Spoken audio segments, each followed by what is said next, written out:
Good afternoon, everyone. Welcome for the race 6 final day of the FAI Sailplane Grand Prix of Germany. Sorry for the delay, but here we are. We are in task mode. We're going to present this tool later on, but now we're going to focus on the start because, as you can see, top of your screen now, the start is in 40 seconds. So we're going to zoom in first, and then we're going to talk about the task of the day, the weather, and talk about where the pilots are flying obviously today, results from yesterday, and where we are. Let's go. Let's focus on the start with all the pilots getting ready. The start in 23 seconds from now, so they are all getting ready. Max speed is 170 kilometers per hour. We're gonna have a look later at the max start altitude. We have Lima Bravo Sierra Fox, so Stefan Langer very close, and a countdown 3, 2, 1, go. So the race is on, and we don't have any early start, so no penalties. That's good. Well done, everyone. So Sierra Fox, Stefan Langer first to cross the start line right in the middle of the track, followed by Uwe Valik in Lima Bravo, Mike Romeo, Michael Reiner, Whiskey Oscar, Mike, the overall leader, Peter Milenar from the Netherlands, Victor Zulu. Well done, a good start. And you can see 186 kilometers remaining until the finish. Probably a little bit more. We're going to discover the task together in a few moments. I know it's more than 200 kilometers, but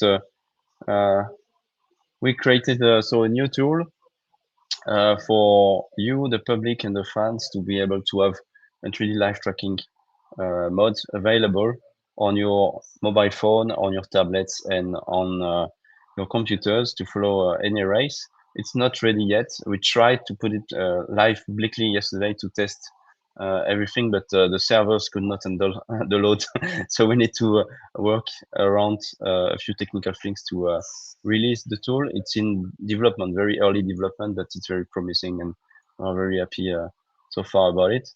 This is what the task looks like with the start right here. So you have the start that is drawn like this. Then you have some arrows leading to the next turn point, just like same as on OnGlide, the other 2D tracking system that we have. You have the race time on top. So before the race starts, you have a countdown to start with the exact time where it will start. We almost don't have any delay compared to Farrenberg Studio that we were using before. And we also have views, so different views on the top right of the screen for task. So when you click on task, you have the overall view of the task. We also have a rain radar. If we move the task to the left, right, yeah, exactly. The blue is the rain, for example. So we have an overview of the weather as well. It would have been interesting on the second or third day that we raced here in Germany. It was super nice to follow with the rain that we've had in Farrenberg. So that's the task for today.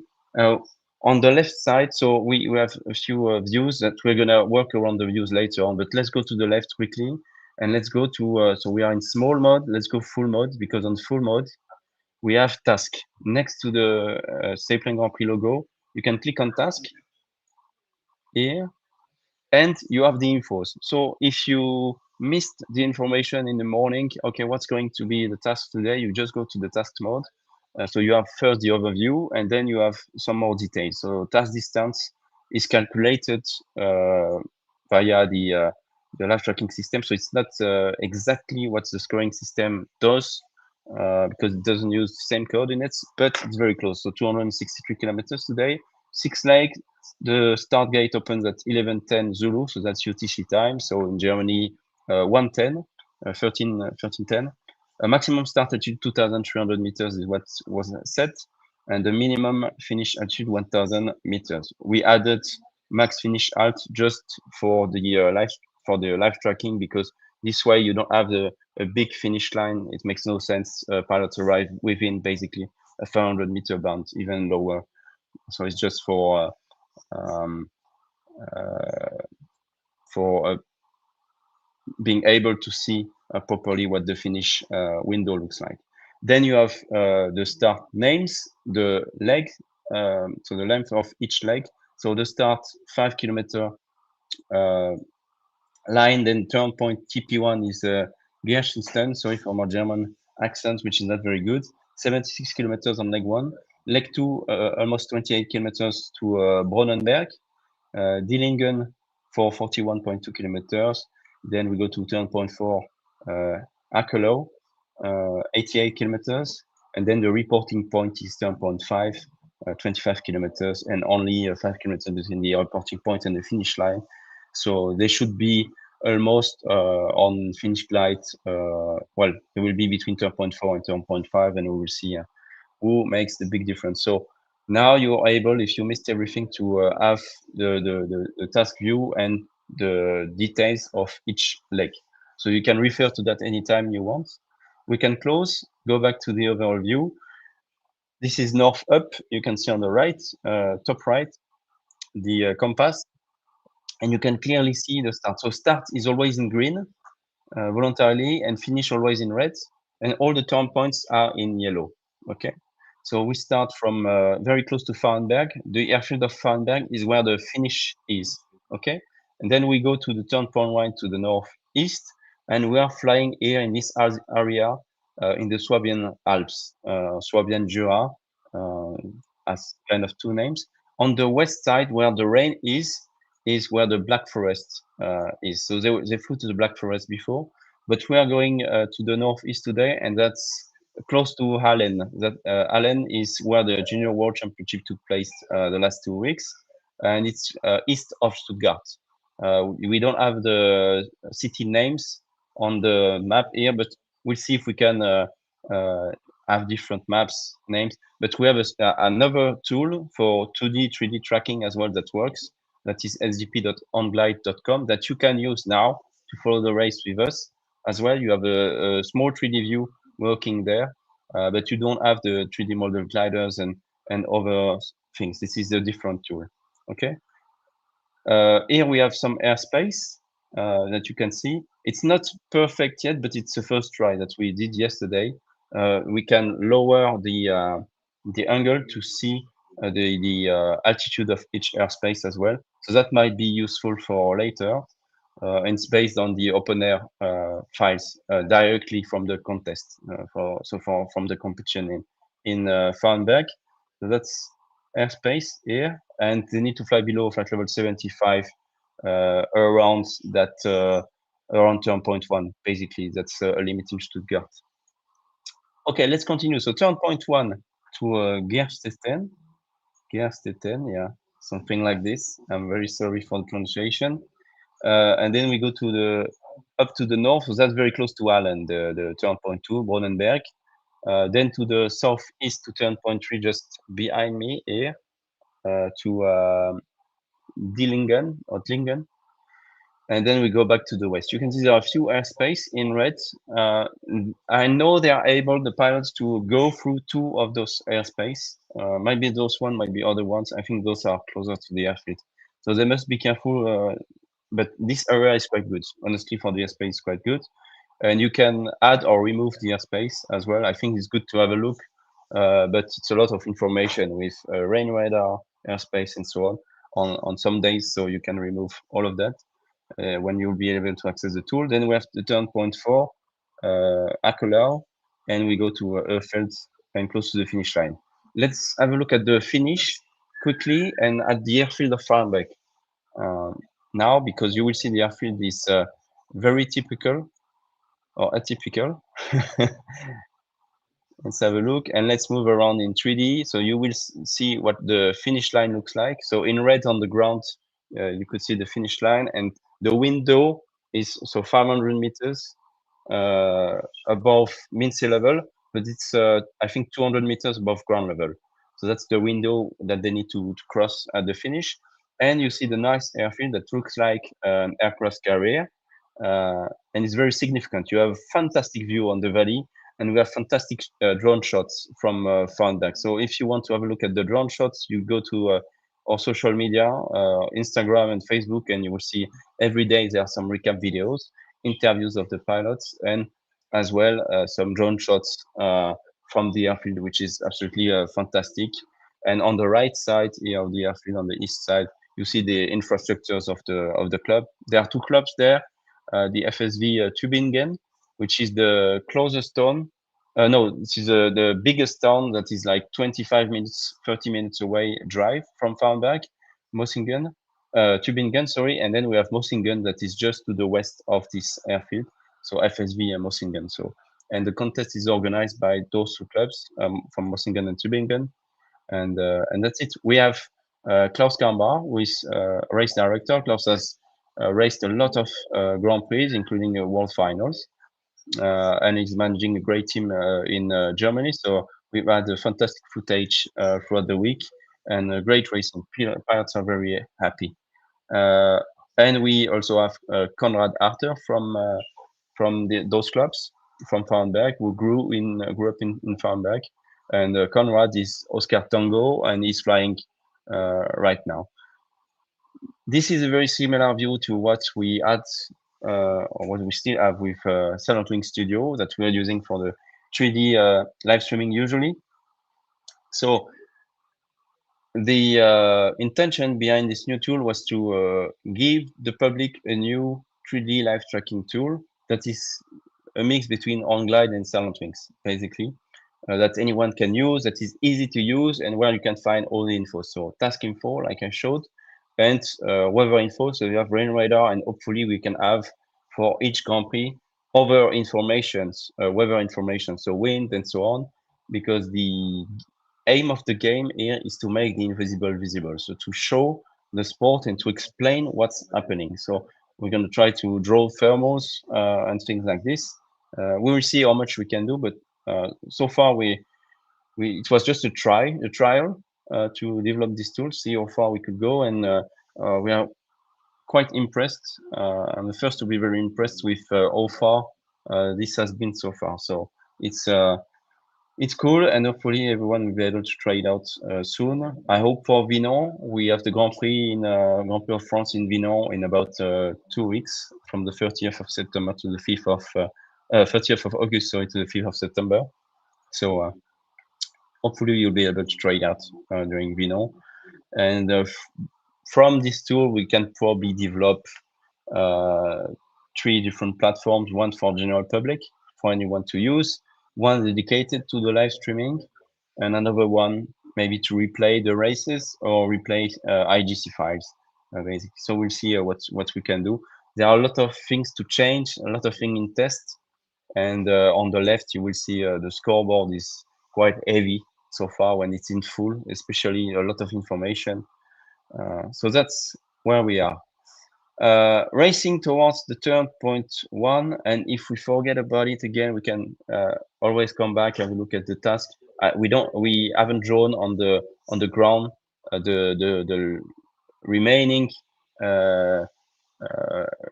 length or distance to go to the lake, but on the left you can select, for example, distance done remaining or to the next turn point. So we can try this out. So down they flew, well, Rasmus Horskorf is leading with 29 kilometers. On the ground is right of your screen, top right of your screen. Stefan Langer 27 kilometers and 22 for the main pack that probably stopped earlier in a thermal. Then we can go to remaining. Thank you, Jean-David. So Jean-David Toby, that you know from virtual gliding as well, is here working in the background. So I want to thank him for being here today. To go 233 kilometers for Rasmus, and for the rest of the pack, roughly 240 kilometers. And then next turn point, distance to next turn point, 46 to 52 kilometers remaining for the pilot. So every time, if you want to have new information, you can do that. We can go top right quickly on the settings and have a look. Here we can change the trail of the gliders. So the track that they flew from a few seconds to like 30 minutes, I think, is the maximum. So you can see if they turn, if they took a thermal, whatever. Yeah, 30 minutes is the maximum. And then we can change the glider size. So far it's roughly 60 meters. The minimum is 18, which is the real size of the glider, but to make it more visible and for you to see, 60 is so far a good number from the first set we've done. And we can, sorry, increase that to a much bigger glider, so 200 meters, for example. If you need to unzoom a lot and you want to have a big overview of the task, you can do that. And we can change the width of the trail. Yeah, exactly. And the label. So far, we have three options for the label. So CN is contest number. So you see Fox 1, Kilo 2, and so on. Alpha Romeo, Victor Zulu. Contest number and altitude, or contest number and ground speed. And if you are on the screen and you click on any contest number, you change, you select the other pilot. Okay, so you can select the pilot by clicking on the contest number on top. Perfect. So you have two options to select a pilot. Either you click on the screen. So it's easy for mobile phones, actually, because then on mobile you will be able to click as well. Or you can select via drop-down menu on mobile phone. You will have a drop-down based on the ranking, so the place where everyone sits during the live. And on the left, on the full or on the small leaderboard that we have on the left. On the leaderboard, so we had a look at the distance to next TP, dawn remaining. You have the height, AMSL, so above mean sea level, and above ground level. So above mean sea level is what we usually follow, but above ground level is very interesting when pilots start to get low, because we really have a good view of who is in a very difficult situation or not. Then if we look at the table below, on the leaderboard, so you have on the left the place 1 to 20, then the pilot, that's the contest number. So you have a color for each pilot, or we try to have almost one color for each pilot, but you can see that some of them are sharing a color so far. We'll see if we change this. In Silent Wings, they have three different colors, and it's often the color of the country. So for Germany, they go yellow, black, and red. France, blue, white, red, and so on. We can change those colors anyway.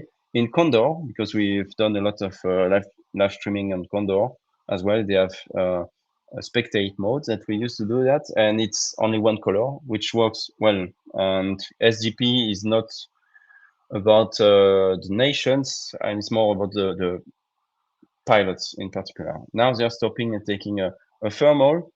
It's been a mess, honestly, to have this running smoothly in the thermal, because it was like having the 3D model going up like hell, not turning and so on. But we finally, after a lot of trials, we made it work. So it's rather smooth, and there is not a lot of delay. In Silent Wings, we had quite a lot of delay, like 2 minutes. So when we were uh, live streaming the finish, for example, we already knew when following the live tracking in 2D who was winning and who was the winner. And we always had a big delay to deal with. And then we had to run outside and so on. So it was not easy, but this is almost real time. We just need to gather all the points together. It's like 20 seconds, maybe maximum. But if you compare with on glide, it's very, very, very close. Okay. So that's a good thing. And also, obviously, having this new tool helps us to develop in the way we want to develop it. If we want to add sponsors or things anywhere, for example, we added the FAI logo on each turn point just to test. So it's on top of the turn point, not inside. We can have it inside as well, moving, or we can do a lot of things. Just development and what we want to try and what we want to do. So Lima Bravo is 2,900 meters, Uwe Valik, and he's leaving the thermal. I think we're gonna have a split maybe in the group. We're gonna see that. Let's go back to the leaderboard to continue the explanations. So you have the pilot, the position, contest number with the color of the trail. Then the position based on energy, I think, is 1, 12, 2, and so on. And you will see, we'll talk about later, the race with leader energy pace, it changes a lot. you can select, so that's energy with the margin. So energy, you have it with margin and on the right, always still on the right. Maybe we'll remove that part and have this thing moving. On this energy bar, you have the red and you have that white bar. When you hit the white bar, basically the white bar is going to move to the left more and more during the race. And when the white bar will hit the red, and basically the red is the energy they have, they will be on final glide. But that's final glide based on the maximum uh, glide ratio, which is 55 roughly for 18-meter class, and that will give you the bar, or the red bar will become green to say, okay, they're on final glide, but they don't have a lot of energy to do that. So, and you will see the white bar still progressing to the red, into the green, when it will become green more and more when they start to get more and more energy, and they will try to have more energy than just have the green bar being light up instead of red, because that's very difficult to achieve such a glide ratio of 55. So we'll see. Maybe we'll want to move after a few tests that bar with the minimum required energy, let's say of 30 in terms of glide ratio for the final glide we will see. That's to give you an indication of who is the closest to complete the task in first position. And so far in the test we've done, it works quite well. I would say yesterday it's been very good to predict the win of Peter Millenard. No, 2 days ago, sorry, because yesterday when we tried to launch it to more people, it crashed. The server crashed. We could not recover the fixes and so on. So we didn't have the end of the race on that new tool. So we have energy, and if we stay with the mouse on energy, we have on basically all the information, all the options on the left. If you have the mouse on one of the info, you have more info, say explaining what it is. So this for energy, I just explained. Maybe you can go on pace uh, quickly, and can you leave the mouse on pace to show if it shows something? No, it doesn't, because we removed the mouse so that you cannot see the mouse running around. But pace, it's an algorithm that we received, that we got from Ryan Woods and from people working in Condor soaring, well, flying virtually and as well in real life, but being very active in the Condor community to try new algorithm to try to predict the race. The pace is like how many minutes they gain uh, on the last 10 minutes. Basically, what's the advantage they gain on the others? It's a little bit complicated, but as the race move forwards, it will be much more interesting, because now we just started the race. So it means nothing at that stage of the race so far. ETA it's just an expected time based on average speed and so on. And it's as well from the same algorithm. We expect Uwe to finish in 1 hour and 20 minutes, 1 hour 25 for the rest of the crowd, things like this. Okay. And then leader, that's something similar to Formula One, kind of. You have a leader, and as well, it's not very accurate, just like ETA in pace for the first hour maybe of the race. We'll see along the race, but so far in the first testing, I don't find it very accurate. So maybe we need to change some stuff. We'll talk about it to Ryan, and we'll see.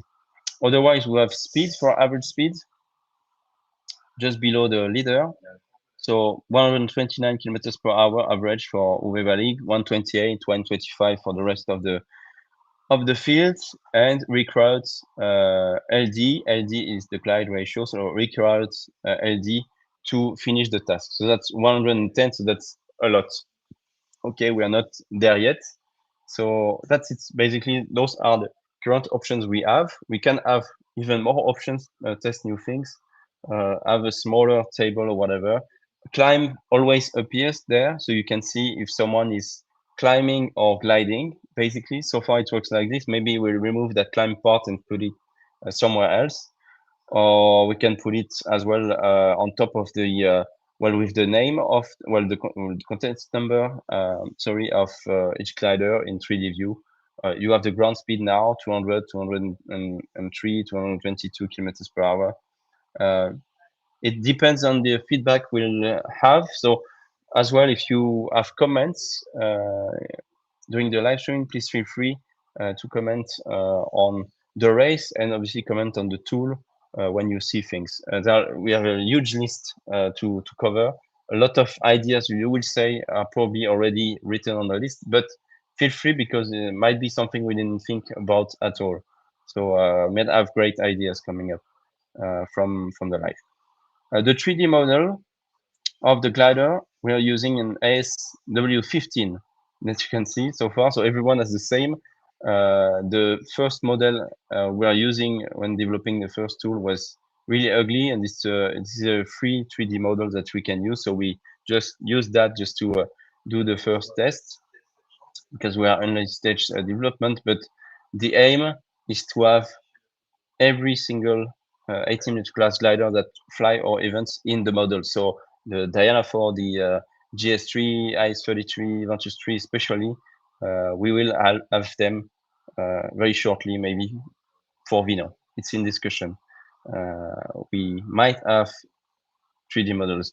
That's something we didn't have with Silent Wings. The problem is that Silent Wing is using like a Discus 2C, I think, in 18 meters, and everyone has the same model, and I didn't like it. I think no one liked it. Basically, well, the tool is really nice, but we were stuck with the models. We could not develop them, and so on. So that was a big issue. And hopefully now we'll be able to have our kind of own models, or people helping us to have new models to put into the live tracking and live streaming module that we will have. And you will be able to see which aircraft it is actually, because it's not written there on the left. You cannot see who is flying what. You need to go on the results page. So it will be much better for you and for us as well. When we come on the race, we'll be able to say, oh yeah, Mark is flying a GS3, Conrad GS1, and so on. I know Uwe is flying GS3 because I've seen all the footage from the week. So I know what the pilots are flying. And on the website, if you go to sgp.aero/results, you can also see all the glider tab that they have.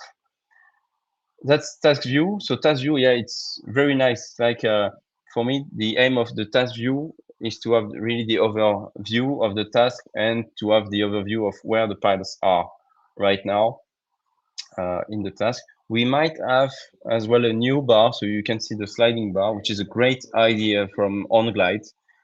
You have live, and if you missed anything, like you couldn't be there for 20 minutes or whatever, you can slide the bar to the left and go back to where you were or whatever. You can pause, you can do whatever, click back on live, and you're back watching where we are now. Exactly. Thank you, Jean-David. And the white how do you call that? Yeah, one thing is the start. Okay, so if you want to go back just to the start, you go to the right trace here, and you are at the start. And we should have, so that's start here, maybe an S added on top of it, and then for TP1, TP2, TP3, another white bar every time. So if you miss something, we'll be able to do that as well. It starts from very early at 9:57 UTC, but we're not very interested by this part. We're more interested when we want to replay by the start. So maybe we'll cut the first part of the live tracking there. We'll see. And as well, there is something else that's very interesting, because we have a JSON for every single task or race, basically. So that have been live streamed, because it's using the not going to go into too much detail, but using the JSON that we made for the over live streamings to get the fixes working and so on. So we should have replay available for most of the races, hopefully. So if you're interested to replay, we have an option to go select a specific race, and you'll be able to replay what happened 10 years ago in Varese at the finals, and how Max Ace won the last race, for example, something like this. It's going to be very interesting, and a lot of data is going to come up. You can already download on our website all the IGC files from previous races. Actually, it was not possible before, but you have, in one click, you download all the 20 files of every single race if you want. So that's a really open data. and we'll try to have more and more of this in the future. Great view. That's when you remove the leaderboard as well in off. Maybe you can clean even more the screen. I think we're gonna have a view with like head-up display or whatever with like transparent stuff to have still some info. And I think we'll start with a lot of views, and then you will select what you prefer to follow the race.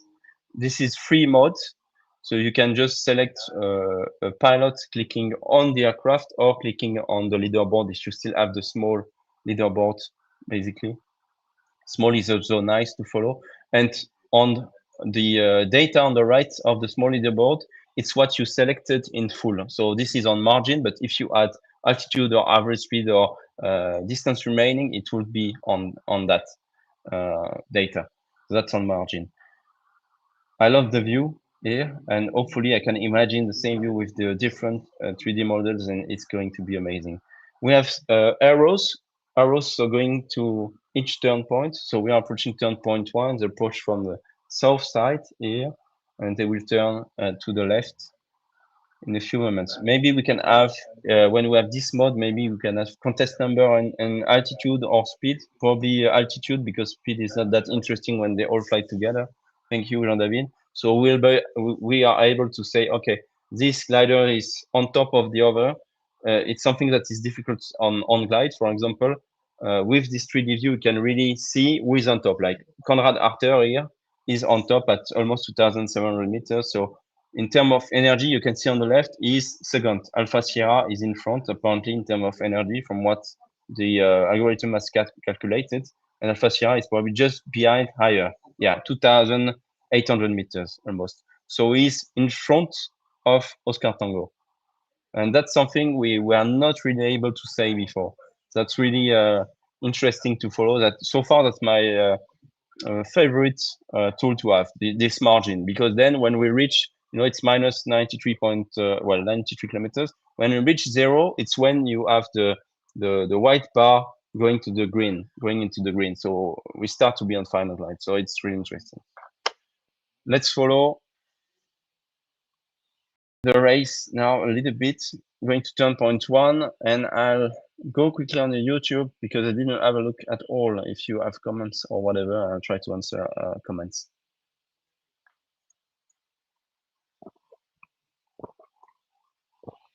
I see 2 questions. Let's follow. Well done, fun. So that's Dirk Windmuller, who just crossed in first position the turn point 1. Mike, the winner from the last 2 races. Sierra Fox, Stefan Langer, Bravo Golf India, and you always have the info on the left. Maximilian Felix. Lima 7, Stefan. Lima Bravo Vivali, Konrad Arter in Oscar Tango, and Lima Romeo with Ulrich Mesmer.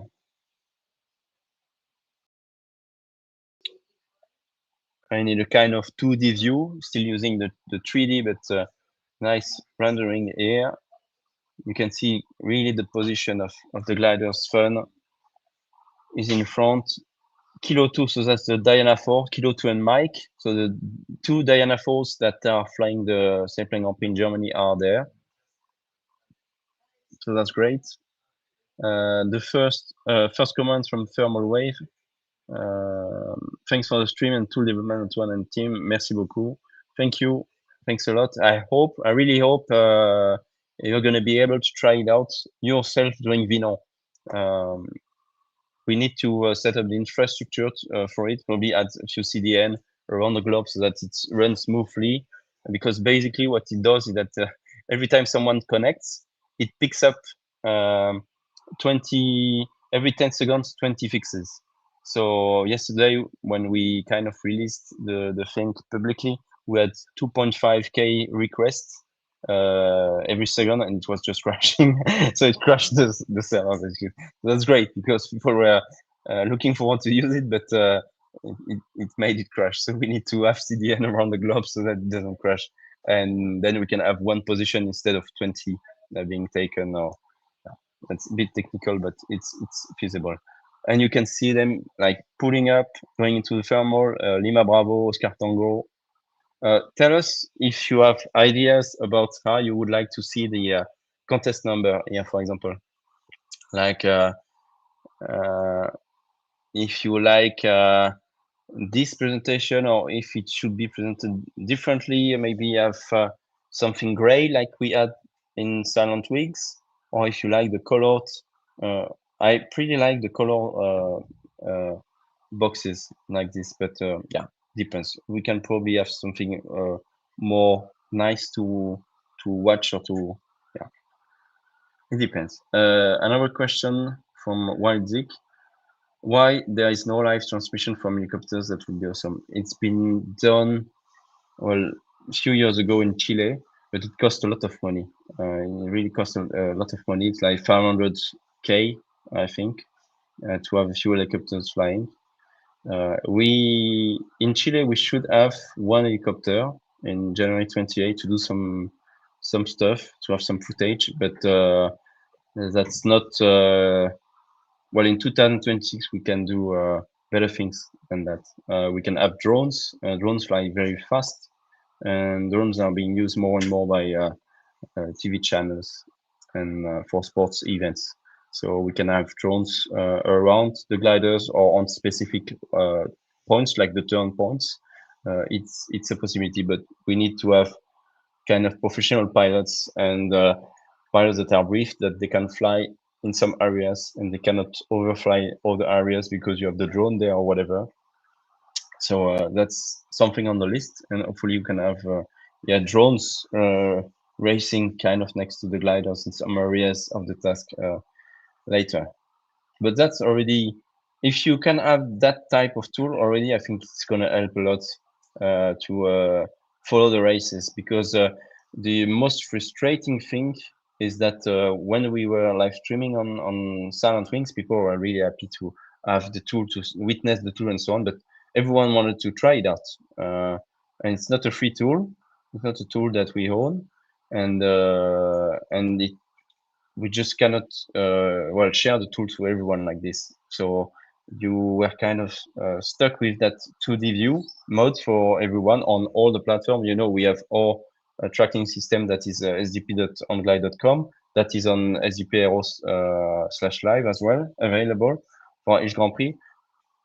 You have other platforms like Wiglide, PureTrack, a lot of great platforms to follow tracking. But I was like, we don't have any 3D tracking or whatever that's really worth it to watch, and with the gliders and so on. Wiglide, they have a very smooth tracking system as well, with like 2D gliders, which is nice, but it's still not enough, I think, to bring general public on the websites and on their mobile. And this is working quite well so far on mobile, but it needs more work for sure in the development. Okay, let's follow the race. So only 25 kilometers, if I'm correct, between turn point 1 and turn point 2. And I love to see them doing that. Basically, when the track changes, the aircraft is rolling a little bit. Maybe it's not smooth enough. We can smooth all of that, but at least you see some stuff going on during the live. So next turn point, so 4 kilometers for Kai Lindenberg, but for turn point 1, you see that's kind of bug, we could say, because distance to next turn point, yes, is the closest to next turn point, 3.7 kilometers, but from turn point 1. The others are closest to turn point 2 already. So he's behind in terms of who is leading right now the race. But if you just go, okay, who is closest to the next turn point that he has to cross, then it's Kai, because it's turn point 1. So that's something we can say, okay, maybe we keep it, or we change it and we put it below, like closest to the next turn point, but who is leading really the race. We still want to have that problem. So that's free mode that we have here, and it's, yeah, always fixed on one of the pilots, free mode, and you can change that. We have also chase mode, so you can select any aircraft again from the list or click on it, and you are flying behind the aircraft. And you can zoom and zoom in chase mode, but the view is fixed. You cannot turn around because otherwise it would be the same as free mode, basically. So you can follow the race in chase mode if you want. You have your favorite pilot, let's say the people in Mosingen, they love Konrad Arter. So they're okay. I'm gonna click on Oscar Tango Konrad, and I'm gonna put the chase mode, and I don't touch anything anymore. I go a little bit unzoomed maybe to see who is next to him, and yeah, we just follow that, and we follow Konrad on the TV, and yeah, that's a nice tool I think to have that chase you. It's something we have in Condor as well. All those ideas are from the experience we have from Condor, from the spectate mode in Condor, and from the Silent Wings live streamings that we've been doing and that SGP has been doing for years. To develop such a tool, it would take months, probably 1 or 2 years, if you started from zero. But with the fantastic work from André Casado, Sébastien Chaumontet, Melissa Jenkins, the people from OGN, and all the people who have put on the ground some antennas to reach the flames and reach the trackers. It's working in just a few months or weeks, basically. And then we have another tool because we worked so much on Silent Wings. The Silent Wings we do not own it. It's from a Norwegian company, basically, and it's been developed in cooperation with SGP for a lot of years, almost since the beginning of the Grand Prix. And with all the work that's been done to relay the information from the ground to Silent Wings, we can basically use that to feed our own system as well. So it works very well. And without the work from 2 decades of SGP, we cannot put this out. Okay, and basically as well, the live tracking providers like WeGlide and other provider, they should not be able to produce anything like this because no one has the infrastructure and the technology to be able to bring that to life, and it's not shareable. I think as well. We'll have discussion about that. We can make this more open in open data. I'll continue after the turn point. We follow turn point 2. Well done, Uwe Valig in Lima Bravo. First position there. Fun, Dirk, Lima Romeo, Ulrich Mesmer, Mike, Peter Milenar, and Oscar Tango Konrad Arter. Lima 7, Stefan Schwarzer, Stefan Langer and Sierra Fox, Mike Romeo, Michael Reiner, and Bravo Golf India with Maximilian Felix. Alpha Sierra, Mark Capelli. You see, they are all very close to each other after 41 well, let's say 42 minutes of race time. I think that's very interesting as well to have the clock on top because before in Silent Wings, we had this, okay, the race is going to start.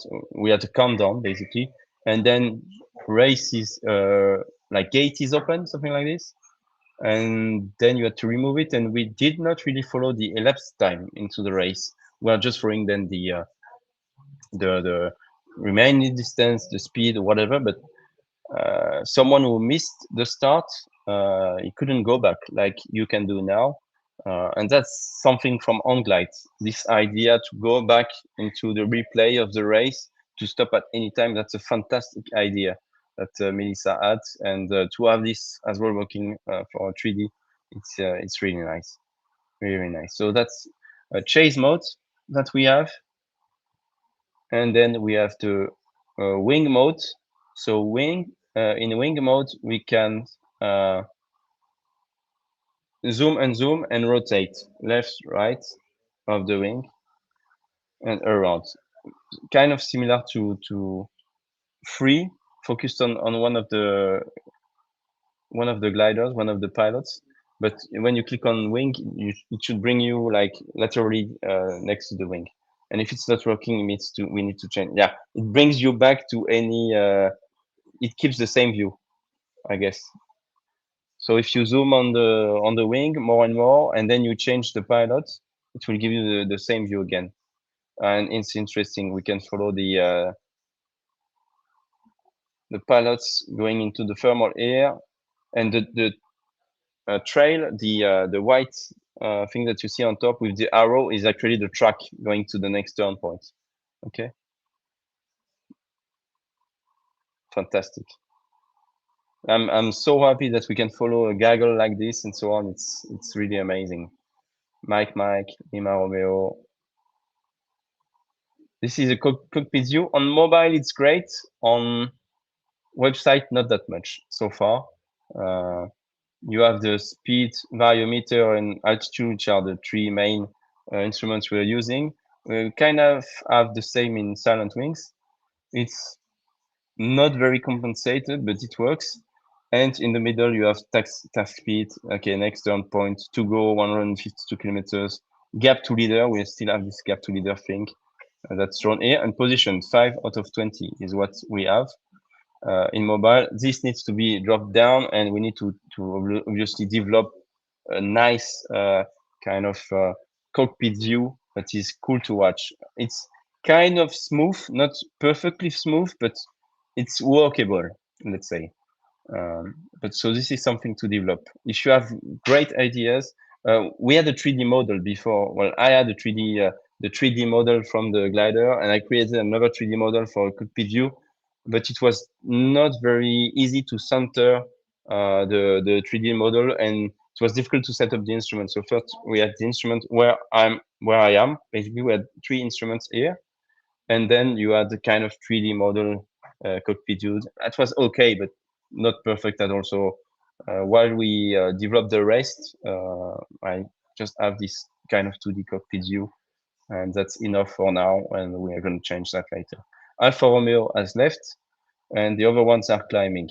You can see the climb on the left, 2.6, 2.5 meters per second, and Oscar Tango is on top of that thermal as well. And you see the energy is really nice. When you flow energy, yeah, Ulrich, yeah, it looks good. Ulrich, Peter Milner, Uvalik, Oscar Tango, they're on top of that thermal. And for the algorithm, yeah, it seems to be the top four of the race so far.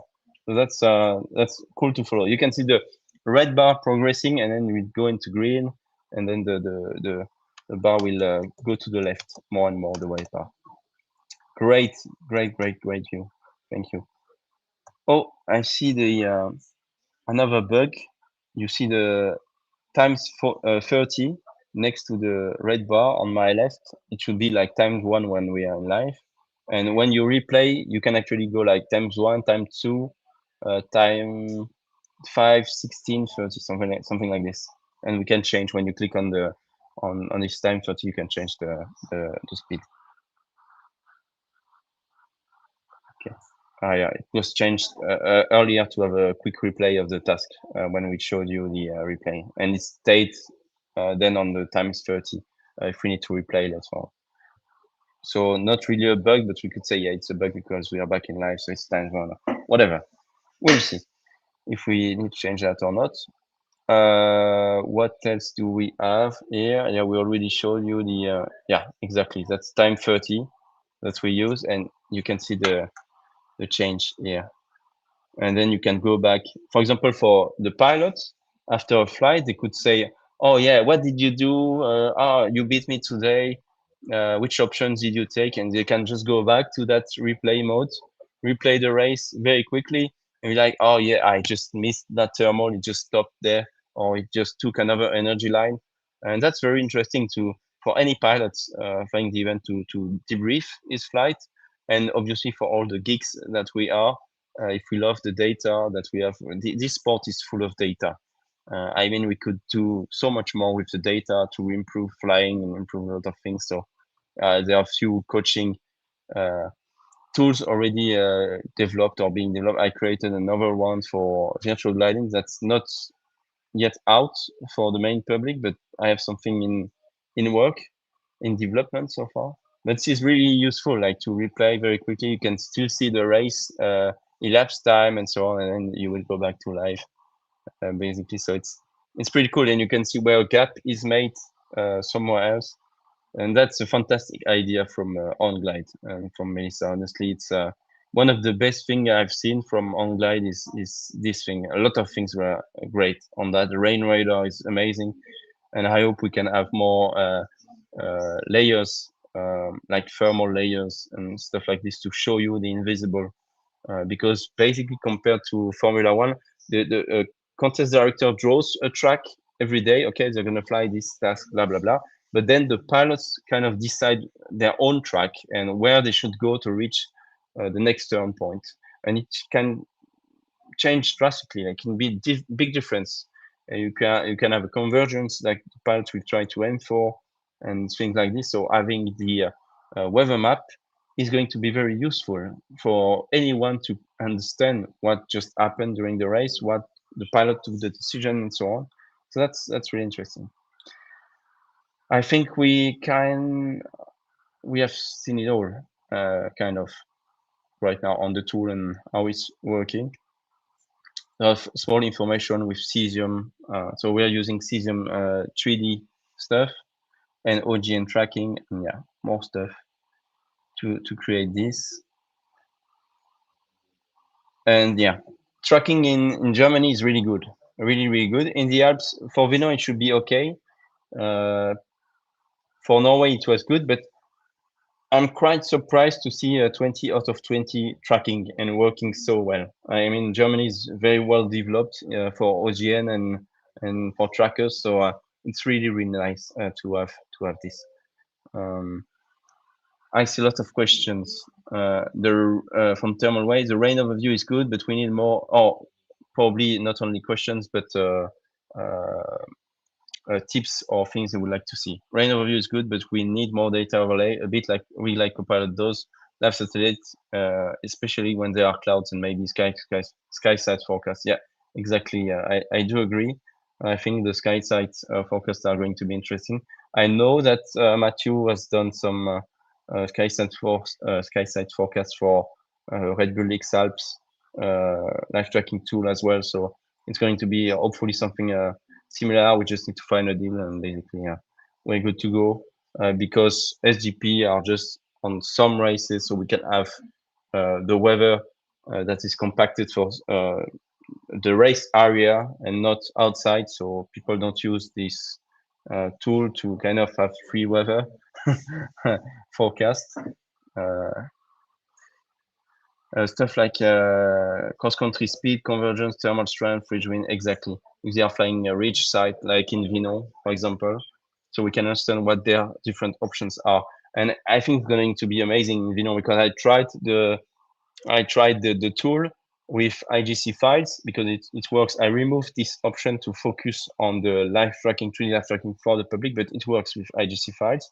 And I replayed the task in the Alps, and it's amazing to follow the race in the Alps with the mountain and so on. It's really fantastic to do.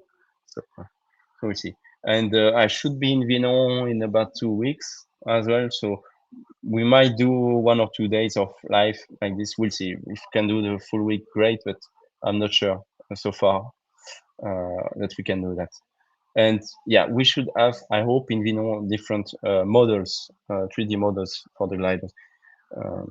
That's it. Statistics on some pilot like cruise speed, cruise LD, average base climb for the, yeah, I've noted that, and that's something we could find sponsors for as well. I have a maquette of this to implement, and we could have, yeah, whatever company sponsors best climb of the day, Peter Millennium 4.5 meters per second, something like this on the one of the views right side or whatever. Same for the countdown. So far, so you've seen the countdown is like the same. It's in green when you have time to, or in white when you have some time before it starts. Then it becomes yellow in the last 10 or 5 minutes of the countdown, and then it becomes red the last minutes, and then green when you start, when the race is on, and we follow the race. And we could have that countdown much bigger for the last 10 seconds, like 10, 9, blah, blah, 3, 2, 1, go. And same sponsored by whatever, let's say Rolex, to have fun, like they do in F1 or whatever. So having this tool brings a lot of possibilities for SGP, obviously. Maybe that's more for commentators, stream highlights than general user interface, but OnGlide has some of those things. Exactly. So OnGlide has fantastic things. And what I would suggest, if you really like SDP, is to follow the race as well with your computer on OnGlide. If we can have both running at the same time, it's fantastic. They have wonderful information and a different way of showing the race as well, and it works really well. I want to really emphasize on the work that OnGlide has done to develop the tool. Melissa has done to develop the OnGlide tool, because it's used as well for World Gliding Championships and other contests around the globe, not only for SGP. And this is more, yeah, SGP focused oriented, because it's much easier with when you have the regatta start and so on to explain the race. Like everyone has the same elapsed time and so on. So it's just fantastic to be able to develop this tool thanks to the work of OnGlide and OGN and all the work that has been done before with Silent Wings and so on. Yeah, I do really like the race time at the top as well. I think that's something that was really missing actually, and I did not realize it before having it in that tool. I was like, yeah, that's probably interesting to have the elapsed time, but let's try it out. And then when you see it, I was really convinced that it should stay, really stay there. It's really important. Well, 55 minutes in now, and they are approaching the third turn point. Yeah, that's perfect. You see, we go on task view. We don't know where we are. We go on task view. Okay, because we talk. Okay, it's turn point 3, Dillingen, and they are approaching fast. And you can see as well, the gliders, to me, they are flying fast. On Silent Wings, sometimes I have the impression it's not flying that fast, but they are flying fast, those guys. There's a lot of motion, a lot of things going on. And well done, Conrad Arter. So Conrad is like second place on the left with the energy, and Lima Romeo is second, or was second. Conrad is now back first. They are at kind of the same altitude, everyone here. That's a pack of 1, 2, 3, 4, 5, 6, 7, 8. 8 pilots, followed by Stefan Langer and Maximilian Felix here. So it's great. It's really nice. Really nice. We have the two Diana 4s here, Kilo 2 and Mike. Alfa Romeo tracking us kind of stopped so far. Oh yeah, and bottom you actually see the lag, 13 seconds, 12 seconds, 26 seconds. So it's very close to real life. We can say it's not 2 minutes anymore. Fox One, I think it was GS1 with Lena. So Lena Kittler, you can see her interview. She had a great interview yesterday. I think they just published the interview now. Fantastic job, by the way, by Leon, Lisa, and the media team in Farrenberg. Great footage every week and well, every day, sorry. And it's not easy to start off the GP. So fantastic interviews and so on. And I'm just gonna check if it's already live or not, because we added some music earlier. Yeah, the interview. It was released 2 hours ago. You can go on Instagram and Facebook, and Lena will tell you more about the week that she's at in Farnbach, and so on. So she flies there, and she was very happy. There's been a last minute withdrawal, and they found out that Lena was available to fly, and she has the level to fly the GP. Not in front every day, obviously. It's not easy, especially when it's the first Grand Prix. But no, she's done some fantastic flying. She's in 11th place so far today. Sorry, so really good, very good flying. She's the only woman flying this Grand Prix, so it's really great to have her. Honestly, very happy. Mike X-ray, where is Mike X-ray? BI? Because I see first place Kai. No, yeah, he was the last one. So that's interesting, because maybe the margin is calculated for him because of turn point he didn't turn or something like this. Because he's late. Maybe it's calculating based on the next turn point. So that's interesting, because you can see this is, oh no, 20 and Romeo X-ray 19. Okay, yeah, we will see. We will see later. Because we have Gintas Zube here with 15 and 1. Can you click on Alfa Romeo, please? 1866 next to kilo 2. We need to change some stuff. It's testing, but it's great to have the testing live now, so you can see the tool, you can comment, add some stuff. Kilo 2. We're gonna have a focus on the Diana 4 today and in the coming days as well, because we have had onboard cameras on board the Diana 4, so we have footage to show you from the cockpit.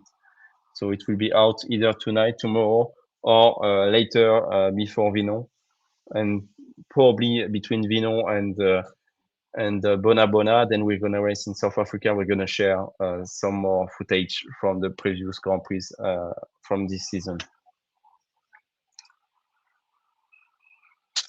It would be nice to have something to compare the climb rates of people in the same thermal. Maybe also integrated after the lift, so to see who used it the best. Yeah, that's a good idea.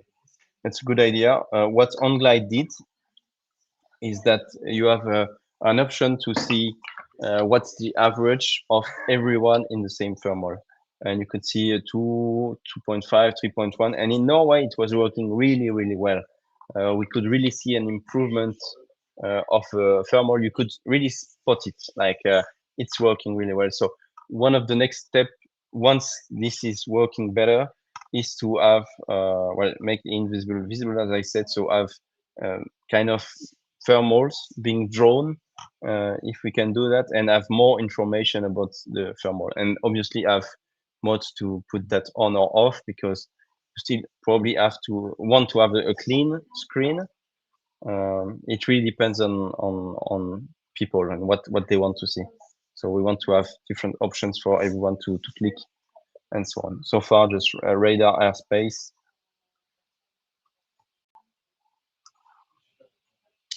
And they are aiming towards a forest, and it's quite blue, but good climbs and good ceiling today, almost 3,000 meters. Yesterday it was the same, 3,000 meters. Really fantastic weather. I think they really had a nice day.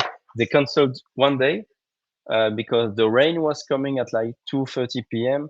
and I think it was our mistake to start late. It was the same start time every day in Farrenberg, and maybe on that day to have a complete race, they should have launched like 100, 150 kilometers and launch much earlier during the day. But I was not there to spot the weather conditions outside and so on. But I think it was flyable before that time. But yeah, easy to make assumptions when you're not there. But usually, so the average of races we have in SGP over 7 days, it's always 7 days, and it's always from Sunday to Saturday, always. So pilots can travel if they have a problem or whatever, they can just travel on Saturday and then travel back on the Sunday of the second week. So it's always fixed like this. And out of 7 races, the average over the last 20 years is 5.47 races per week.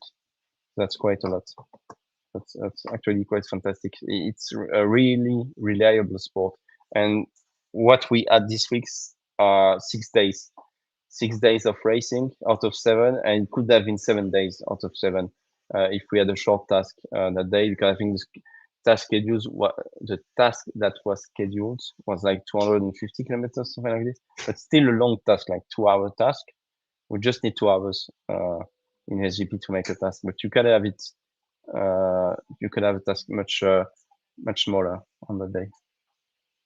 If someone is very high but slow behind, they look good on the max LD margin on a fast day, being calculated LD 55 instead of 30-40. People in front are actually flying. Yeah, exactly. I think that's a test we must do to see what's the best LD to select for that energy bar right here. I put 55. I think before it was like 40. I was like, okay, let's go just max LD to see how accurate it can be.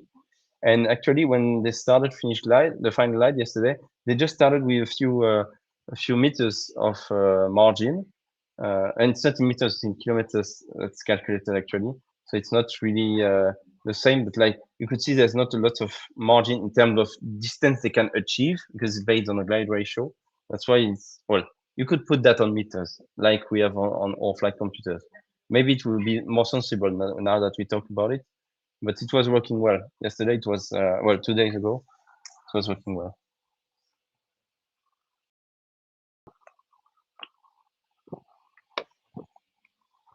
So that's the view of Mike in the Diana 4, Bjorn Kinzel, and I think he has one of our onboard cameras today. And about, we didn't talk about live onboard cameras because those are just onboard cameras or post-production footage. But we are still in development with live onboard cameras, and it's progressing well, but it takes time to receive material from abroad because most of the technological things are built in China or Taiwan or nearby. Some stuff is out of stock, so we've had to wait few more weeks because the main board, which is basically a small computer, was just out of stock, and the prices went up like hell. So we had to wait, and we found a few boards that were the exact ones we are looking for on eBay. So we've been able to buy those ones, and they were brand new, still in plastic. So it was perfect. And now we're waiting for basically the 5G's antennas that are in modules that then we link the module, so 5G module to antennas, external antennas, internal antennas, and so on. So that's where we are. The first tests are promising. It's been working. We managed to make that video feed go and be transmitted onto a live platform, onto OBS or any streaming tool. So it's working. Like the proof of concept is working. So very happy about it.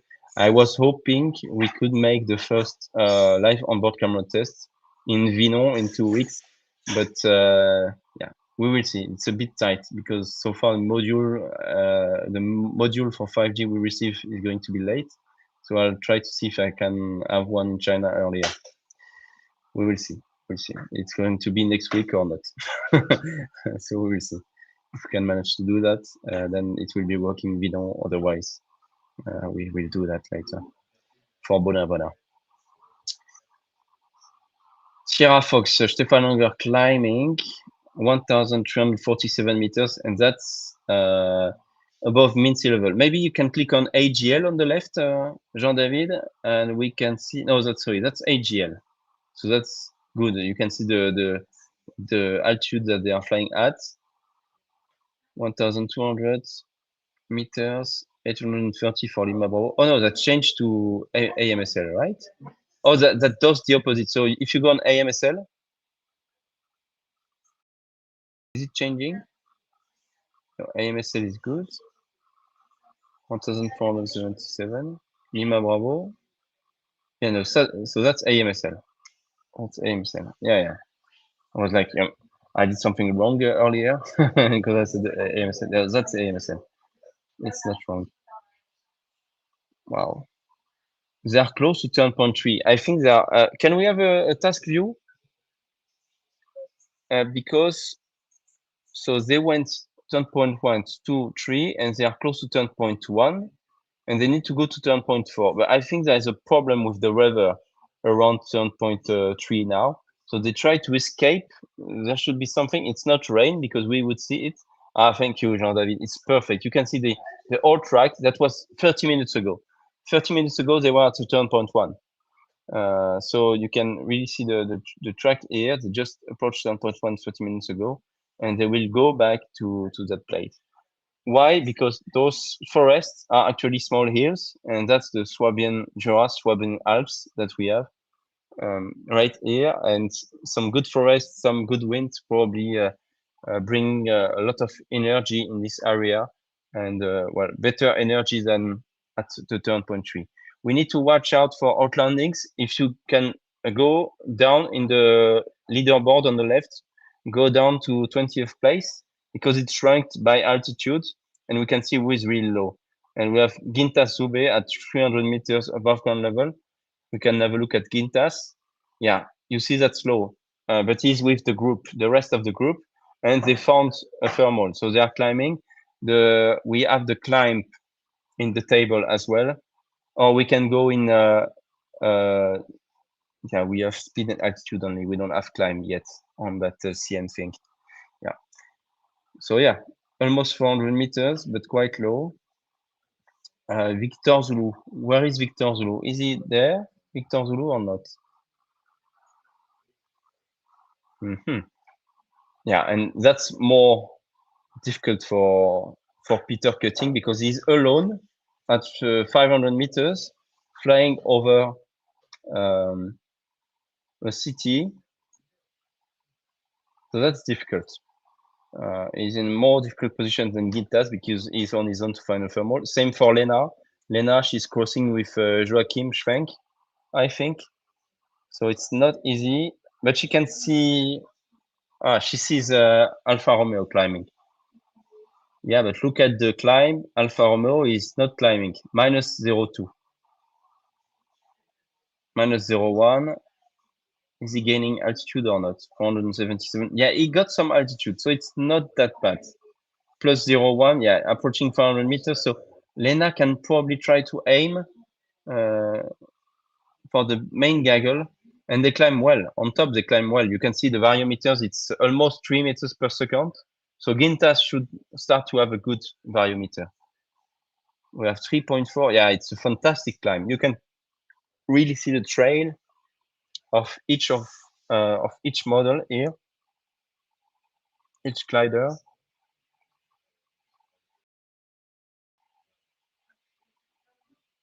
I feel this week on some days it was really bad to drop out of the bottom of the good climb band. Yeah, basically impossible to get out of to get into the good climbs again without losing a lot of time first. Exactly, it was like wasting 20 minutes every time they got low. Exactly.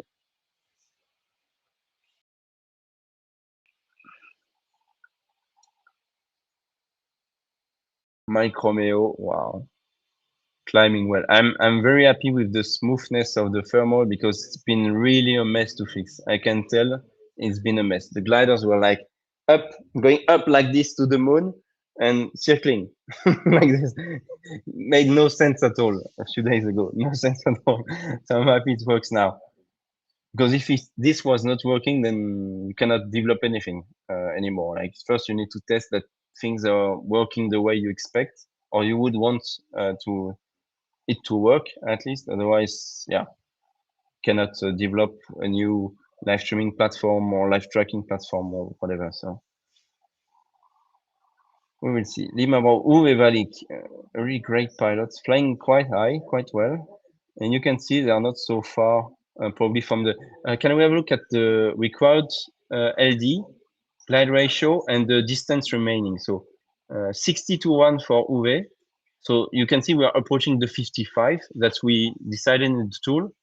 And so far it's 5 kilometers short of making the airfield with that maximum landing glide ratios, sorry, LD. And remaining distance to the finish is today 87 kilometers for the main pack here, 92 for few more girls. Yeah, 87 for Bjorn. Yeah, Bjorn is in front. So Bjorn and Stefan Langer are turning the next turn point. Thank you. That's why there is discrepancy. I was like, yeah, that's we are 6 kilometers different. And yeah, can you add the altitude, please, with the contest number again, Jean-David, just to keep that view for the finish probably, so that we can see the difference in altitude. So Stefan slightly higher than Bjorn. And Stefan, he needs to take risk. He needs to win. Maybe we can have in a few seconds a quick look at the results from yesterday, or you can add them maybe on the left side of the screen. You do whatever you think is best, Jean-David. Thank you. So Peter Milenar, 38 points, is the leader. But so he qualified for Chile because he is either first or second tonight. Whatever happens, he's first or second. Because Stefan and the rest of the field, they cannot be first anymore. So he's at least second, and only Konrad Arter can win instead of Peter. 11 points for the winner tonight. But Peter seems to be in a good position, so he should be able to keep his first place and be the SGP champion of Germany. Konrad Arter and Stefan Langer, they are really fighting. 24 points and 30 points, they are really fighting to get the second place, because then they get the qualification to the World Final in Chile in January 28th. And for the rest of the field, it's impossible to go on the second place. Unless both Konrad and Stefan Langer outland and Ginsel win, then there is a possibility. No, not even. I'm saying something wrong. So only Stefan and Konrad. And that's it. We can go back to the, and that's on Glide, just below me. sgp.onglide.com. You can see the replay bar at the bottom, and the arrows and the task and so on. Let's go back to the 3D view. I'm not going to talk about the rest of the feed. You can find all the results on sgp.io/results. Every time it's like this. Okay, you can see now on the energy bar here, the white bar, and then the energy turned green. So they are on final glide with 0 meter of margin, basically, when you just reach that green bar, like Peter Milena, for example, is on final glide. They are at 2,800 meters right now. And when they will push and pull, they will gain more energy along the way. And the white bar is going to move to the left more and more. And the more it moves into the green bar, the more energy they have to go and finish the task, basically. So Uwe has a good margin. And if we go to required LD again, let's have required LD, because energy will stay. You can see 48. So difference between 55 and 48. And you can see the green bar moving more to the right, more and more and more. And the white bar is going to move to the left, from what I remember 2 days ago. So I think it's nice because you can really understand, okay, he has enough energy, he can make it or not. Because you can have, for example, let's have a look at Stefan Langer and Björn Gitzel in 9th and 10th place. They are 72-1 in glide ratio. That's the required glide ratio to achieve to finish the task above 1,000 meters AMSL. So that's the minimum finish altitude that they must reach the airfield. So it's not to reach the airfield, it's to finish the task without any penalties. Okay. So that's interesting because it's kind of, it's something I think everyone can understand. Okay, it's green, it can make it, it should be able to make it. If it becomes red, it will not be able to make it anymore. So it needs to be green when they go into the final glide. And now they will just try to find more and more energy along the way, but they kind of start the final glide from what I've seen 2 days ago. When they reach that green bar, when the bar becomes green, they start the final glide. And that's a very good point to see. Now they are at 46-1 already for Uwe, and they will have a much better glide ratio, remaining glide ratio, a required glide ratio when we continue into the race. First, they need to turn a turn 0.4. That's a good reminder. And you can see the rain approaching the airfield. So that might be very interesting. That might be very interesting. We will see what happens, because we had rain all over the track a few days ago, and it completely reshuffled the field. And that might be something really nice for a few pilots that need to really score good points, like Stefan Langer or Björn Ginsel, to try to get more places or be on the podium tonight, at least.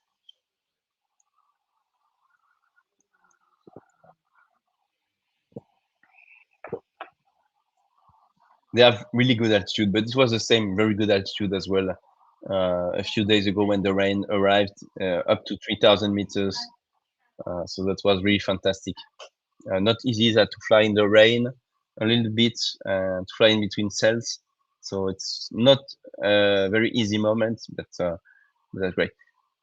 A good focus to do will be to focus slightly on Kilo 2, on Arkadiusz, the Polish pilot, ranked 3.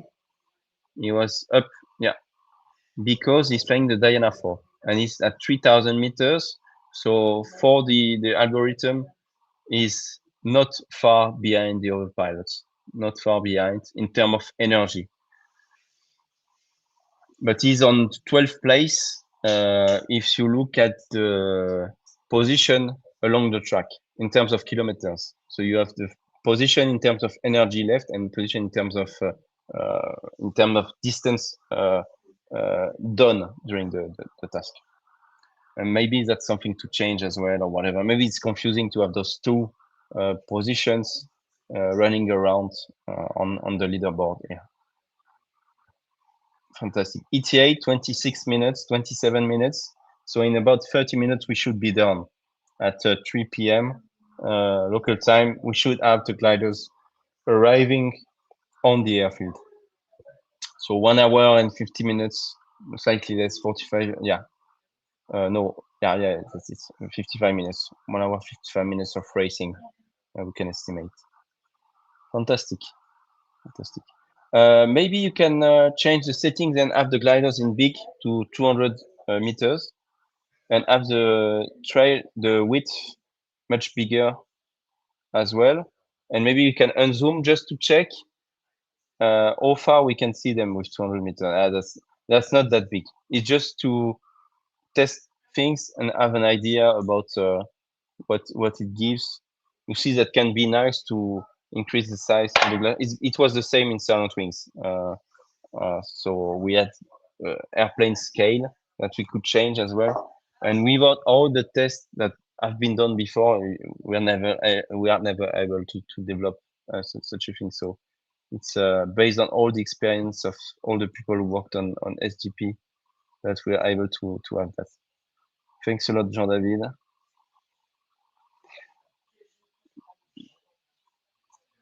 I like when you see them doing that, it means that the track changes a lot in a very few seconds. So they probably just try something quickly to see if there is a thermal or not. That's quite interesting. In terms of energy, you can see Uwe is still very well placed. Uwe, can we have a look at pace and leader just to see if it looks like something great or not? So that's the pace is what how many minutes they gained or they lost in the last 10 minutes. It's to show you the if they are in a good mood, let's say, if the pilot is improving in the last 10 minutes or if he's losing time. And Arcadius in Kilo 2 is improving in the last 10 minutes. And the guys at the back, plus 1 minute, plus 2 minutes, they are losing time. They have lost time in the last 2 minutes compared to the field. So that can be interesting to see, okay, someone is catching up. Okay, Stefan Langer is catching up. Ulrich is catching up now on the field or whatever. He's in a good, he's flying a good energy line, for example.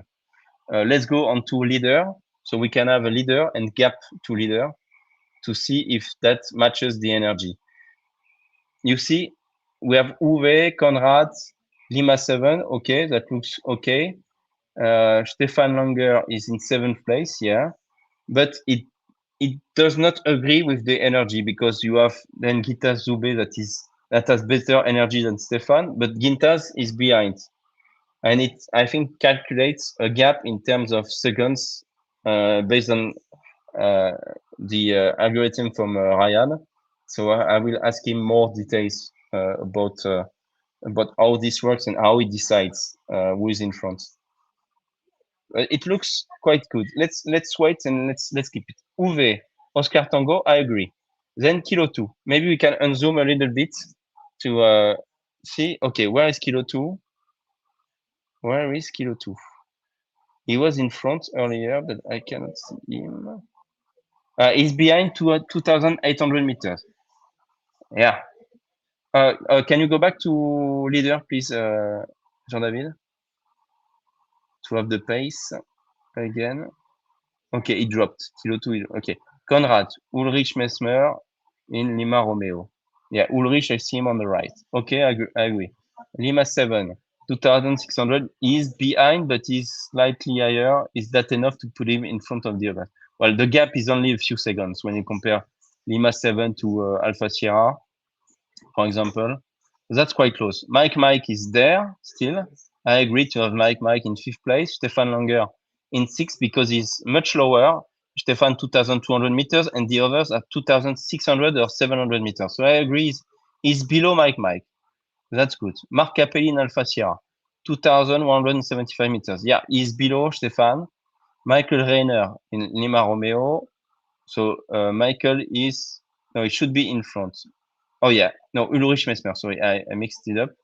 Michael Reiner in Mike Romeo. Michael Reiner. He should be behind Lima 7. Yeah. So he's 2,400 meters. So just next to Mike. So yeah, he's very close to Mike. It says 40, around 30, 40 seconds. Yeah, so that's kind of working. Okay, it gives an indication so far. Okay, this algorithm, and what's good, what I like in that is that they are not all the same, the algorithm and the calculations. So you can have an idea and still kind of bet who is going to win based on different algorithm. And the leader says, okay, Uwe Valig is in front. The energy says Konrad Arter is in front. 32.5 kilometers extra for Konrad.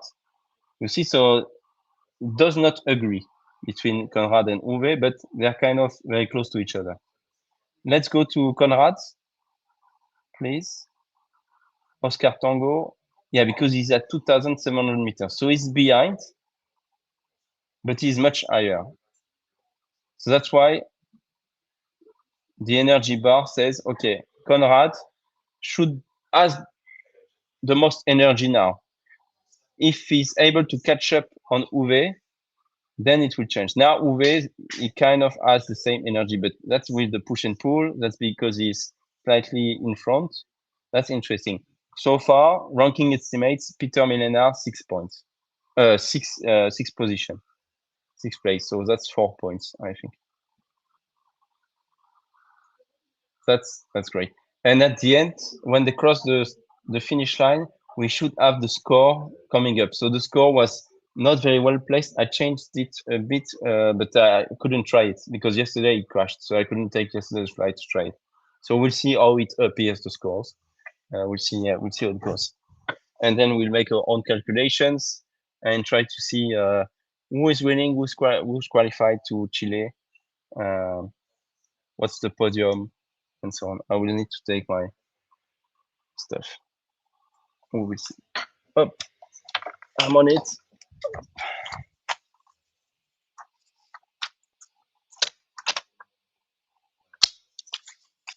And I'm gonna start to get ready. 144 kilometers average. Okay, that's impressive because they are gonna increase that speed to 150 maybe.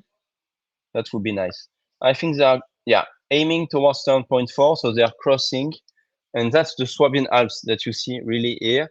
You have all the forest and the continuation of the forest with the small hills. It's yeah, all the small hills here, and it's in this region right here that we have. The hills are slightly better going up to the northwest, and that's the Lake of Constance Lake, where Friedrichshafen is, right here, and then you go into Switzerland in the background.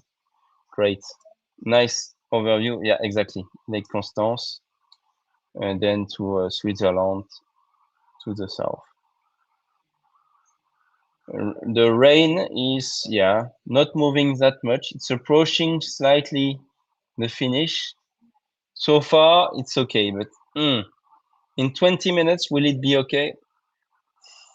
I'm not sure. Might be a difficult arrival.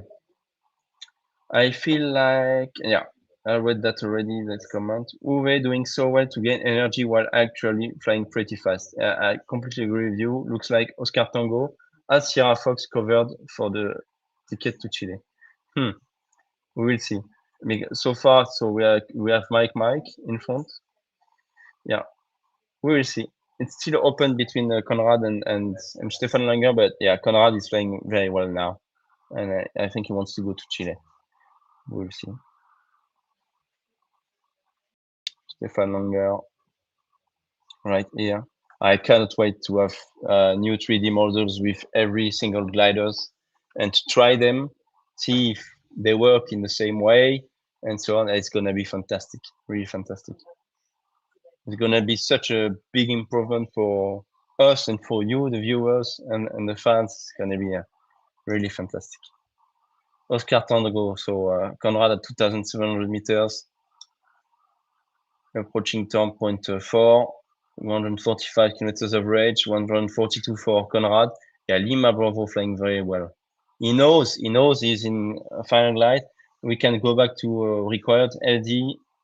That's something really nice because you see, Jean-David is like playing around, doing all the things for me. So that's really nice from him.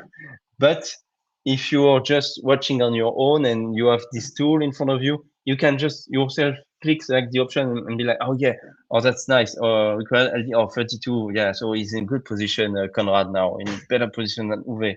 Uwe is in front, but yeah, Conrad can probably make it and try to catch him.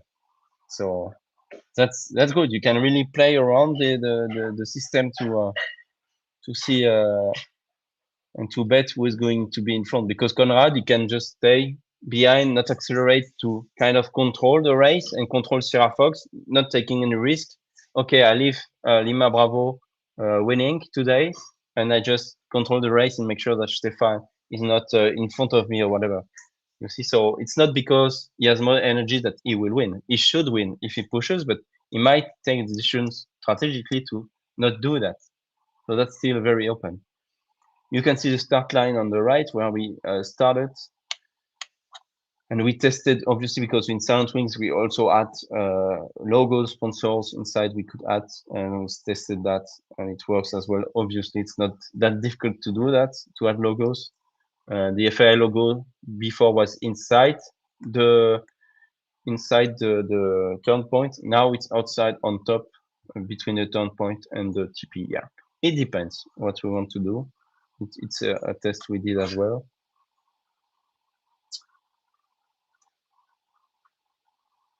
Nice.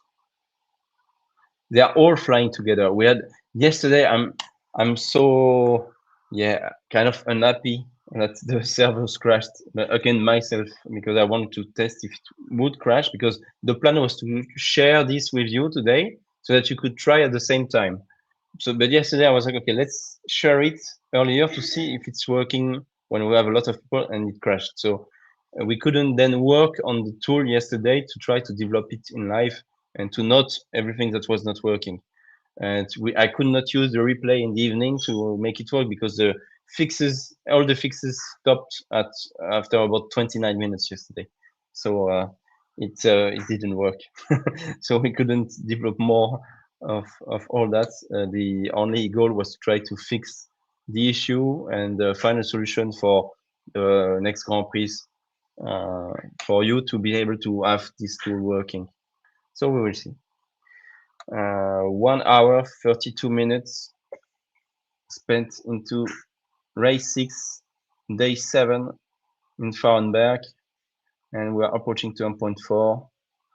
Ekelau, in French, I would say Echelot. I'm not sure that's a good pronunciation in German. 33 kilometers extra for Conrad. Probably, yeah, I should change that, and we should have the energy with extra meters like we usually have for a final glide. And then we could decide, okay, we want a Mac Credit 2 to be set for a final glide. We have, well, Jan Olav, one of the guys from the Norwegian Grand Prix, developed a tool that I've been able to try to predict accurately who would be the winner, what's the ETA, and so on. Something similar to this. Without the tracking, obviously, but just a calculator tool. Okay, and it was taking the fixes, everything to calculate, and you could add yourself the MAC credit you wanted, the margin you wanted, and so on. But having that for the public, people, well, if you don't understand what's MAC credit and how you calculate and so on, it's too difficult to manage, and you need to enter the value yourself. So it's not. It's really something for us, the geeks and the people who really know the sport. So it's a very interesting tool, and we will see if we can integrate something like this or his tool somewhere. Uh, yeah, it's interesting. But we could change the energy bar into meters. Instead of extra kilometers, you could fly, and so on. And you see the white bar now is going to the left. Almost everyone is able to reach the airfield. So we can say, okay, we don't expect any hard landings today. That's as well something nice. So approaching turn point 4, more and more. Oscar Tango, Lima 7, Sierra Fox. That's a very good view again. Thank you, Jean-David. Mike Romeo, Lima 7, Mike, Peter Milenar. So Peter Milenar, 1,100 meters. He's not in a good position to win today. He might do a podium, but he's not in good position to win. Uwe Valig is in a very, very good position. Uwe, I'm going to go on the results page. SGP, I'm going to check again who is leading, how many points. So Peter Milenar 38, Konrad Arter 30, Stefan Langer 24, Björn Kinsel 15, and then we go to 14, 2 times 13. We have four pilots with 13 points. Then 12, 8, 8, 6, 6, 6, 5, 4, and then 4 pilots with 0 points, Kilo 2, Alfa Romeo, Victor Zulu, and Fox 1 so far. We've had a few DNF. That's mainly because people arrived late and just went straight to the airfield instead of going to the airport point. Well done. So Uwe, Ulrich, Mesmer, and Lima Romeo second to turn point 4. Lima 7 third. Oscar Tango 4th. Mike, 1,900 meters almost. Mike, Peter Milenar, Stefan Langer, and Sierra Fox is just behind. We have Mike Romeo and Dirk Winbeller in fun either. Yeah, I think altitude is important to be shown like this, because you can really see difference. Well, good thing with 3D is that you can spot the difference, but yeah, it's difficult to imagine how much distance you have, and because you can change the width or wingspan of the glider, let's say width of the trail, it makes no sense. Well, it's difficult to guess, I would say. And we are going to the reporting point, Erfeld. And we will be flying very close to Tübingen, I think, because we're coming back from the northeast. Where's the start?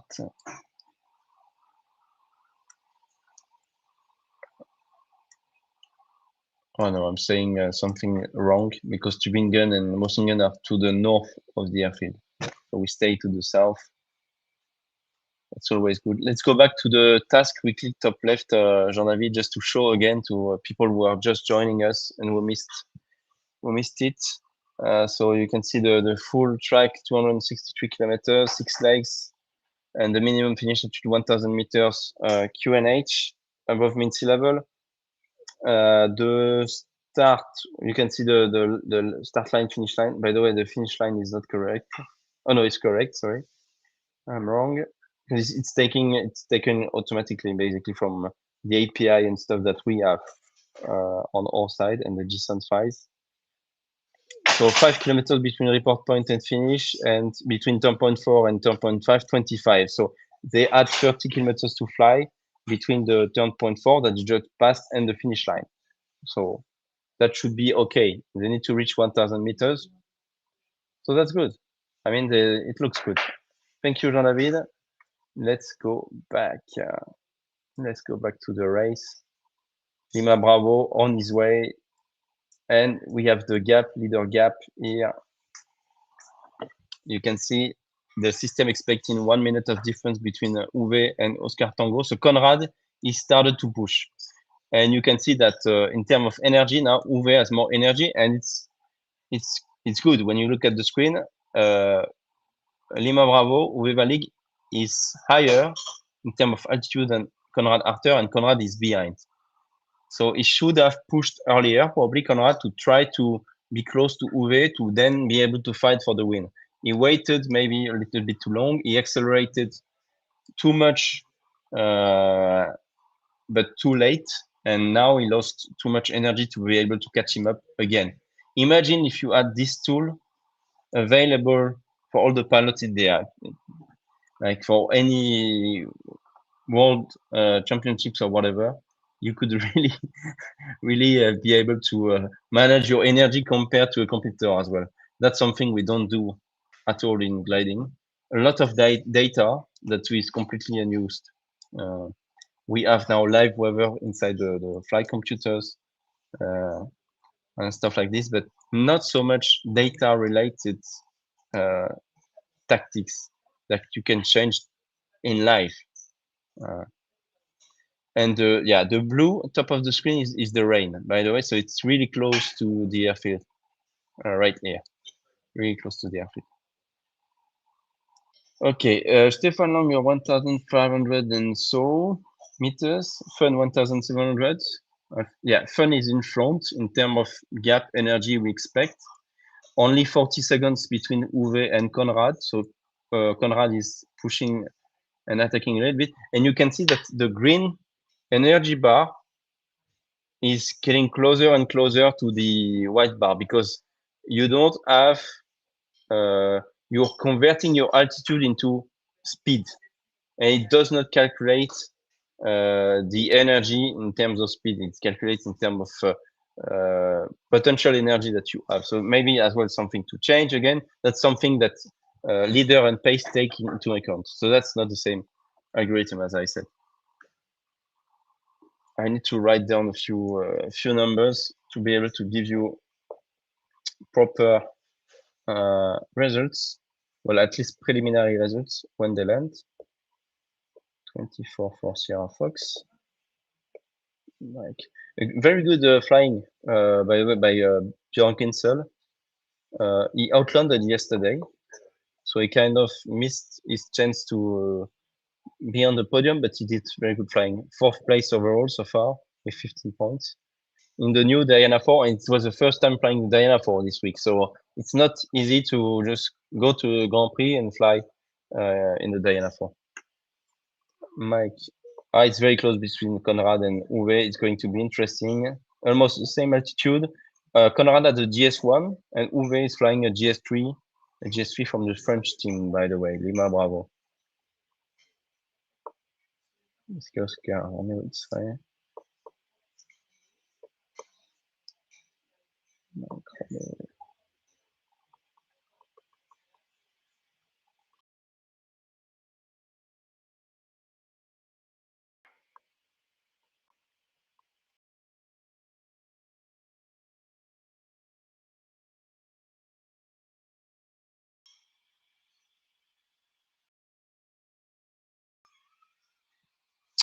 Lima Bravo and Oscar Tango crossing the reporting point. 5 kilometers to go, 1,000 meters is the minimum finish altitude, and they cannot be below 1,000 between the report point and the finish line. So they don't have a lot of spare energy here. And by the way, from one of the tests we did, there might be a discrepancy between the altitude you see and the one in real life. They might go slightly below, maybe, and it will still be okay. I think there is maybe 20 or 30 minutes of difference, so we need to be careful. If we see that they are going below, they might not have penalties, because I've had to compare that for one of the pilots earlier, but so far it looks good. You see Oscar Tango, he went to 9,098. There you go. You see uh, the new score on the left, and we will see if it works well. Lima Bravo. Let's wait. Provisional. Yeah, it's calculating already. It's going too fast. Congratulations, Uwe Valik, finishing the task in first place with 153.3 kilometers per hour. Oscar Tango, second place, Conrad Arter. And that's the point on the right, 3-1. That's the point based on the SGP rules, calculated automatically when they finish the race. Let's go maybe into small on the left. Thank you, Jean-David. So we have more space. So I go with 10 for Lima Bravo. Oscar Tango. should be 8 points. So that should be 38 for Oscar Tango, very close to Mike. Then Lima 7, Lima Romeo, who is going to be in front. So only 12 seconds of difference between Oscar Tango and Lima Bravo.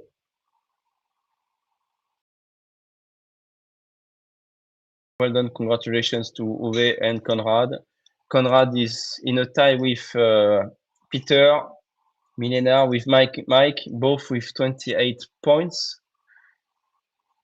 38 points, sorry, but Peter won 2 races, so he's in front if we had to finish the scoring now, and if Peter was out of the point today, it would still be okay.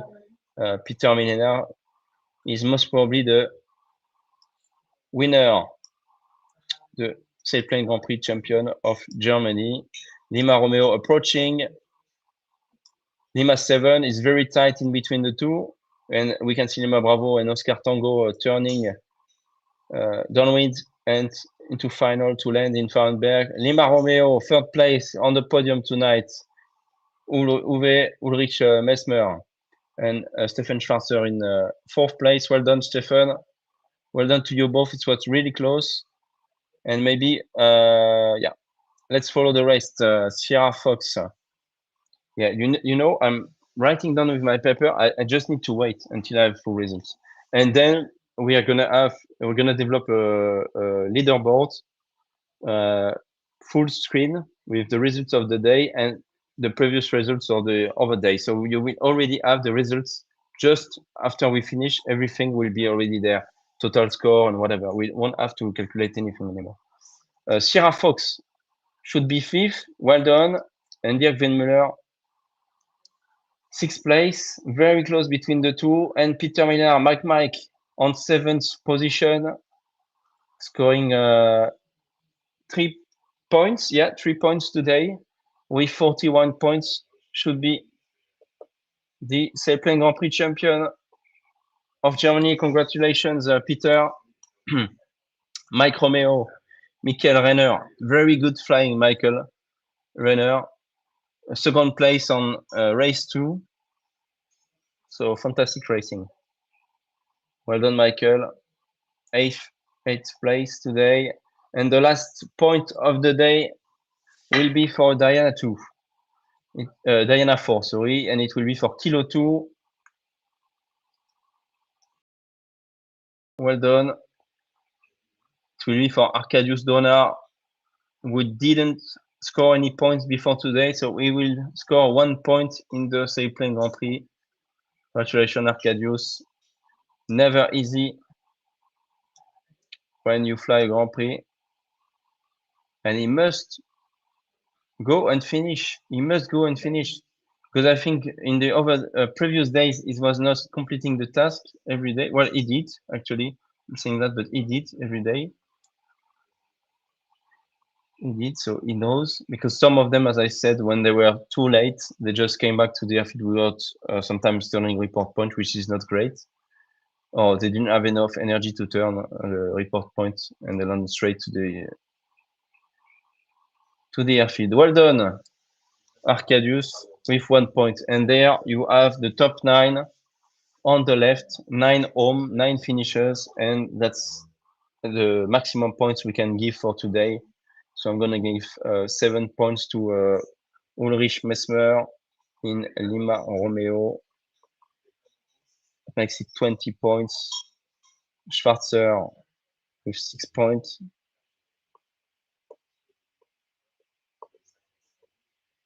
19 points for Schwarzer. Stefan Langer, 5 points, 29.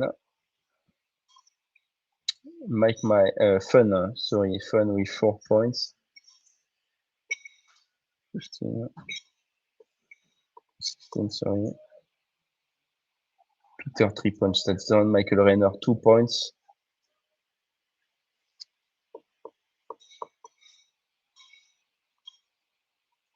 And 1 point for Arcadius.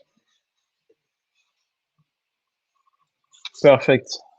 So I have some overall results now for the Sailplane Grand Prix of Germany.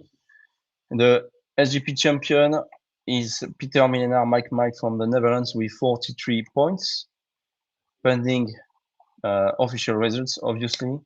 Or we can keep the 3D view if you want, Jean-David, because we don't have the updated results anyway. Later on, it will be available on your tool. Oscar Tango is second with 38 points. So Konrad Arter from Farrenberg should qualify to the World Final in Chile. Congratulations, Konrad. Third place, Stefan Langer from Germany as well, 29 points overall. Congrats, Stefan. And then we have Lima Romeo Ulrich Messmer, fourth place with 20 points. Lima 7, Stefan Farzer with 19 points. Then Uwe Valik, Lima Bravo, 18 points. Fun, Dirk Winmuller, 16 points. Mike, Björn Ginzel, 15 points. And then we have Whiskey Oscar, Romeo X-Ray with 14 points. Victor Oscar, 13 points. Mike X-Ray, 8 points. Bravo Golf India, 6 points. Bravo Golf, 5 points. Mark Capelli, Alpha Sierra, 4 points. And Kilo 2, 1 point. And then we have Gintas, Alfa Romeo, Victor Zoo, and Fox One with 0 points at the end of the table. So congratulations to everyone for having competed to this fantastic week in Farrenberg. Here is the replay of the task again, and then we will finish the live streaming together. So first, big thanks to Klaus Kamba and his team in Farrenberg, who organized a fantastic Grand Prix. Then thanks to the weather for the fantastic weather that we've had. No, thanks to both clubs of Mosingen and Tübingen at Farrenberg Airfield, because they really put everything together to make this work. So a big thanks to them, to all the volunteers who stayed during this week, because it's not easy to organize a Grand Prix. It's not easy during summer to not fly, to be a volunteer at a Grand Prix event or any contest, and to stop flying, to help a few pilots only fly and do some racing. But it's going to be very important, as I explained, for the local support they will get in the future, in the coming years, to develop the airfield and the infrastructures of Farrenberg. So thanks a lot to them. Thanks to the SGP team. Special thanks to Melissa Jenkins from OnGlide, OGN, to Angel Casado and Sébastien Chemonté from the SGP team and OGN teams, and to all the people who are developing those tools and those tracking systems, because without them, without all the antennas on the ground, we cannot produce a race and display a race for you. What else? Thanks to Jean-David, who was made himself available for today, so that you could follow the race, the last race, with live streaming. And it was a fantastic race. Well, let's say 2/3 of the task were oriented on this new tracking tool to show you the tool, and then the rest on the task. But it was a fantastic task, honestly. Today, 153 kilometers, really amazing. So a great job again, Klaus, for organizing the races every day and setting up the task and weather. David Himmler as well. Big thanks to Leon, Lisa, and all the media team people in Farrenberg. And I think that's it. We can just continue to watch the live tracking replay times 30. You can really see differences. Look at the attack from Mike, from Björn Ginzel here. We didn't really talk about it, but he tried something on his own, and he completed the race tonight, not in the top 10, but he tried something, and big kudos to him. He was really close getting more points today. You can see on the fan track how much they try things to try to catch up the pilots in front and so on. So fantastic flying. Well, we hope you're gonna have this tool available. Well, we are gonna have this tool available for everyone in Vinon. and just stay tuned to the social media, Facebook, Instagram in priority, because that's where we are the most consistent.